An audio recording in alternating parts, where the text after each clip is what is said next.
30 minutes. Joke lang, joke lang. Una po lahat, Happy New Year sa lahat.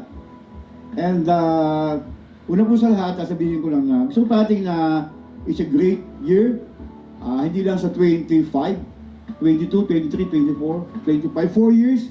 Wala po kami trabaho mag-asawa pero kumakain kami araw-araw. Hindi po kami nakakasakit dahil malusog, healthy. At thank you for the community. Thank you at hihingi po ako ng sa mga tao na offend ko for the past na nagdaan. Hindi ko po sinasadya yun. Ibig sabihin, nung pagka kayo kinukulit ko, ibig close tayo. Mahal ko kayo. Ganun po yun. Ganun po ang way of sign language ko. And for those people who bless me at bless sa akin, hindi po sa akin ang galing ang blessings, galing po kay Lord, naging channel lang po ako. And I'm also happy to say na nakaka-bless po ang community. We're all, naramdaman po sa church nito, we're all part of one big family. Salamat po sa Diyos. And God said na, pag kinilala mo ko sa harap ng tao at tinaas mo ako, sa harap ng Ama, kikilalanin kita, itataas din kita. Kaya sa araw po nito, ang buhay ko po at buhay ng aming pamilya ay sa Diyos po pasasalamat. And another blessing sa New Year, ang buong family ko po, ang aking dalawang anak nasa malayo kasama ang mga pamilya nila ay kasama namin nag-New Year.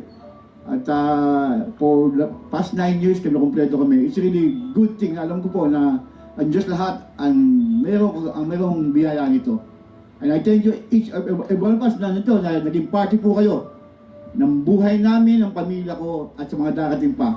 We are all part of this and we all journey in one reason to stay focused in God's calling and in God's ministry.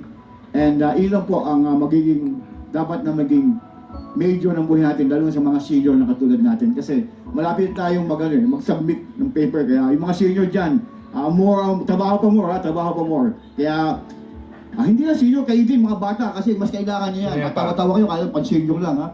Kayo mga nasa middle age, dapat kayo magsumikap dahil you need more God sa buhay niyo ngayon. Dahil andyan lang ang trial, affliction, and challenges, di ba? Kaya you need more, lala, ngiti-ngiti ka dyan. Joke lang. Thank you po, and sa mga next gen, you have long way to go. You need God. You need God. Lahat tayo kailangan natin Diyos sa buhay natin. Siya lang po ang pwede magtawid sa atin, gumanap sa atin, gumawa sa atin ang lahat ng bagay. Kaya salamat po sa Diyos sa lahat ko. Ano yung estado natin ngayon? Niloob ng Diyos yan. Ipagpasalamat natin dahil alam natin na ang Diyos ay perfect at alam ang mabuti para sa ating lahat. Happy New Year to all and praise God.